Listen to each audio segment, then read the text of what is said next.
आत्मा सुमरण करे तो मालिक नूर इस रूप में, उस रूप में आके दर्श दीदार देते। उसी का नाम गुरु मुर्शिद कामिल है।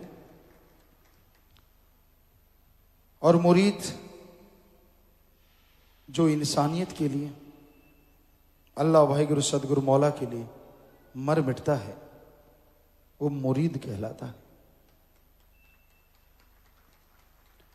इस घोर कलयुग में रूहानियत के रास्ते पे चलना बहुत मुश्किल है, बड़ा ही मुश्किल है। बहुत सारी समस्याएं इंसान के रास्ते में आती हैं।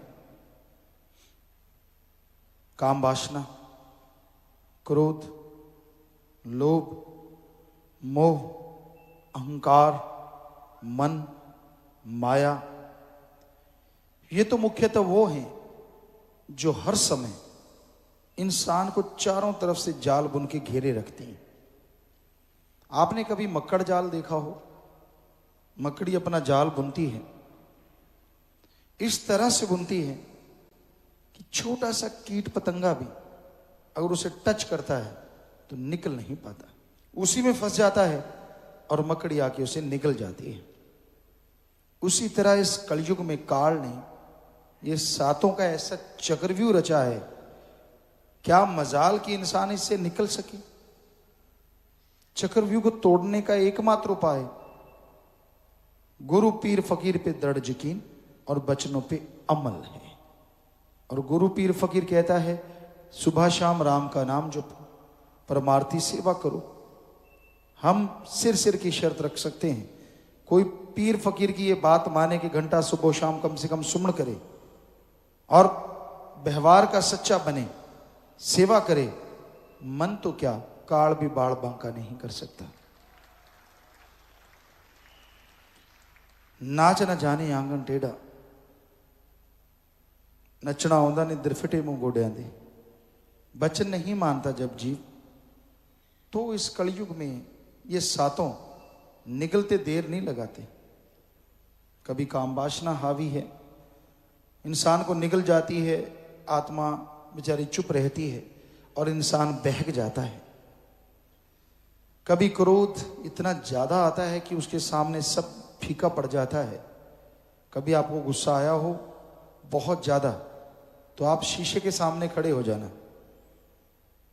आप देखेंगे जल्लाद का रूप आपको नजर आएगा, राक्षस रूप आपको नजर आएगा। आपके खुद के अंदर जो शैतान रहता है वो बाहर निकला हुआ नजर आएगा। क्रोध में कुछ पता नहीं चलता, सही कर रहे हैं गलत कर रहे हैं, कोई डिसीजन ले लिया, किसी को पीटा, किसी को बुरा कहा, किसी को कुछ कहा। फिर है मोह ममता, हमने तो पक्का आजमा लिया। कोई कोई ऐसा होता है जो सदगुरु मौला अल्लाह वाहिगुरु राम का बन के रहता है, वरना मोह ममता में पड़ के लोग कौन सा गुरु और कौन सा भगवान और कैसा नाम और कैसी भक्ति पल में बुला देते हैं। कोई अच्छी बात नहीं लगती। जो गुरु पीर फकीर हमेशा के लिए अच्छा होता है, जब आदमी मोह ममता में पड़ जाता है वही पीर फकीर फीका लगने लग जाता है, वही भगवान भगवान नजर नहीं आता। तो ये है मोह ममता के तीर जो इंसान को छलनी कर देते हैं। कभी इंसान यकीन ही नहीं कर सकता कि उसका बच्चा उसको धोखा दे रहा है। उसको लगता है भगवान अल्लाह राम ही सब कुछ झूठ है, मैं और मेरा खून बिल्कुल सही है। इंसान को ये भी लगता है, वो कभी अपने बच्चों को कोई टीचर, कोई प्रिंसिपल, कोई वार्डन ये कह दे कि आपका बच्चा जी चोरी करता है, आपका बच्चा बुरा कर्म करता है, कभी नहीं मानेगा। नहीं, मेरा खून ऐसा नहीं हो सकता। और जितनी शय आप उसको देते जाएंगे, बड़ा होके वो भक्त नहीं शैतान ही बनेगा। फिर है लोभ लालच। लोभ है सर्व पाप का पाप। लोभ लालच आया नहीं, इंसान कुछ का कुछ बकते रहते हैं, कुछ का कुछ बोलते रहते हैं। लोभ लालच के लिए इंसान हर हद से गिर जाते हैं। और फिर है अहंकार, किसी को ऊंची जात का, किसी को ऊंचे धर्म का, किसी को जात मजहब का, किसी को अपने किसी गुण का, मैं पढ़ा हूं, मैं इंजीनियर हूं, मैं फला मैं फला मैं फला, उसका।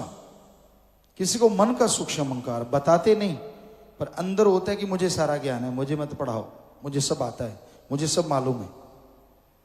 सब मालूम, हमने जब पढ़ते थे, आज भी कहते हैं, दुनिया का कोई भी क्षेत्र ऐसा नहीं होता जिसमें आदमी परिपूर्ण हो जाए। कोई म्यूजिक सीखता है, वो घमंड करे कि मुझे आता नहीं, गलत। इसमें बड़ी गहराइयां हैं। आदमी सीखता ही चला जाता है और सारी उम्र उस्ताद जो रहे दुनिया के, वो भी मानते रहे कि अभी भी मैं शिष्य हूं, उस्ताद तो लोग कहते हैं। सो कहने का मतलब किसी भी चीज में परफेक्ट, यानी मैं सब जानता हूं, ये तो हो ही नहीं सकता। और रूहानियत में कोई ऐसे कहे तो बड़े बड़े संत, तुलसी जी कहते हैं, जो कोई कहे संत को चीना, तुलसी हाथ कान को दीना। मतलब ही नहीं है। तो अहंकार इंसान को मार देता है, बर्बादी का कारण है अहंकार। फिर है जी माया।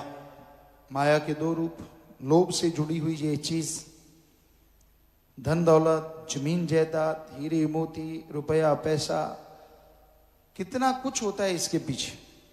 भाई भाई को खत्म करता है, बाप बेटे में मारामारी हो जाती है, बेटी बेटों में या बेटी बाप में मारामारी होती है, भाई बहन में मारामारी होती है। कारण माया रानी। भूल जाते हैं वो सब रक्षाबंधन, भूल जाते हैं वो सब खून के रिश्ते, एक ही थाली में खाने वाले दो भाई बहन, भाई भाई, एक ही मां के गर्भ से पैदा होने वाले, एक ही रगों में दौड़ने वाला खून, एक ही बाप के साए तले पले बड़े हुए। लेकिन जैसे माया रानी अपना खेल दिखाती है तो एक दूसरे के लिए जो जान बारते थे, एक दूसरे की जान के प्यासे हो जाते हैं। और दूसरा माया का सूक्ष्म पर्दा, दुनिया में जो झूठ है उसको सच दिखाना और सच को झूठ दिखाना। संत पीर फकीर कभी झूठ बोलते ही नहीं, उनका मकसद लोगों को सच के राह पे लेके जाना, परमात्मा का नाम बताना, मालिक की भक्ति इबादत का रास्ता बताना। लेकिन ये माया ऐसा तिगड़म लड़ाती है कि अंदर से इंसान को लगता नहीं ये तो फॉर्मेलिटी है, ये तो फजूल की बातें हैं, और गुमराह कर देती है। यानी जो सच है वो झूठ लगता है, और जो झूठ दुनिया की, भगवान को छोड़ के, भक्ति को छोड़ के, हर चीज नाशवान है। क्या कभी आप मानते हैं कि नाशवान है? अगर मानते हैं तो इतना मोह क्यों करते हैं, पागल क्यों हो जाते हैं उनके लिए? आप मानते नहीं, सिर्फ कहते हैं। हाँ भाई, जो संतों ने, क्योंकि सारे धर्मों में ये लिखा है कि जो दिखता है सब नाशवान है, भगवान और उसकी भक्ति लासानी कभी खत्म नहीं होती, बाकी सब खत्म होने वाला है। मानेंगे? वाह जी, बिल्कुल वाणी सच कहती है, गुरु सच कहते हैं। सच कहते तो तू कहां खड़ा ये तो देख, क्या तू गुरु को मानता है? लोग गुरु को मानते हैं, गुरु वचन को नहीं मानते। गुरु को नमस्कार करते हैं, दृढ़ यकीन नहीं करते। और जो करते हैं, ऐसा नहीं है, लाखों करोड़ों हैं जो दृढ़ यकीन करते हैं, तो उनके बेड़े दोनों जहान में आसानी से तैरते रहते हैं। कोई भी घुमन घेरी, कोई भी चक्रवात उनकी बेड़ी को डगमगा नहीं सकता, डुबोना तो दूर की बात। पर ऐसा दृढ़ यकीन हमने देखा है, अजमाया, ऐसे लोगों को भी देखा जिनका बेहद दृढ़ यकीन, और ऐसे को भी देखा जो पारे की तरह पल में ऊपर पल में नीचे, पल में ऊपर पल में नीचे, सभी तरह के लोगों को देखा है। तो माया बहुत ही गहरी चाल चलती है। और फिर है मन। आज मन के ही मारे हैं ज्यादातर। आज दिमाग को, अगर माइंड को मन कहा जाए तो गलत भी नहीं है, क्योंकि माइंड में आत्मा के विचार तो नाम मात्र रह जाते हैं। सारा दिन मन के ही खेला खेलते रहते हैं लोग, तरह तरह के विचार आते हैं, तरह तरह की सोच आती है। मन जालिम इंसान को गुमराह करता है। बुरे बुरे ख्याल देना, नेगेटिव थॉट्स, और उन बुरे विचारों में इंसान को सब्ज बाग दिखाना। मन कभी ये नहीं कहता कि तू दुखी होगा, तू परेशान होगा, तू ऐसा ना। आप जिस स्थिति में रह रहे हैं, मन उससे आपको गुमराह करेगा। घर गृहस्थ में अच्छा घर है, अच्छा परिवार है, बाल बच्चे हैं, मन फिर भी कहेगा नहीं कुछ और ये कर ले। भक्ति कर रहे हो, सेवा करने लग गए और मालिक से बेहद प्यार करते हो, मन कहेगा तेरे बच्चे, उनको कौन संभालेगा? फला काम धंधा बर्बाद हो जाएगा, ये वो फला, पता नहीं क्या क्या बहाने। सो मन से लड़ो, और मन से लड़ने का एकमात्र उपाय सुमरन है। ये पलक पलक मन, और एक पलक झपकी आप कुछ और सोच रहे थे, अगली पलक झपकी जो कुछ सेकंड में झपकी जाती है नेचुरली, हर इंसान पलक झपकता है, तो वो पलक झपकने का जो टाइम है कुछ सेकंड, उसमें ही आप कुछ और सोच रहे होते हैं, और मन ऐसी हवा देता है अगली पलक झपकते कहीं से कहीं ले जाता है। बड़ी जबरदस्त गति है इसकी।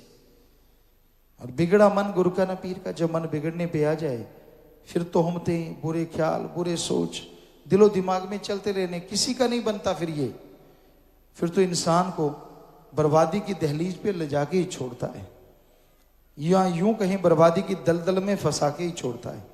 सो मन से लड़ो। तो इन सातों के चक्रव्यूह को तोड़ने के लिए सेवा और सुमन के अलावा दुनिया में और कोई तरीका है ही नहीं। अल्लाह वाहिगुरु मालिक का नाम जपो, और अपना पर स्वार्थ यानी जो आपका फर्ज है, जो आपका कर्तव्य है, वो करते रहो।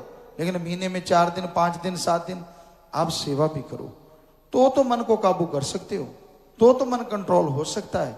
अदरवाइज भाई ये मन बस पलक पलक मन, और इसका कोई पता नहीं, कोई भरोसा नहीं, कब इंसान को अंधे कुएं में डाल दे, यहां से कभी निकला ना जाए।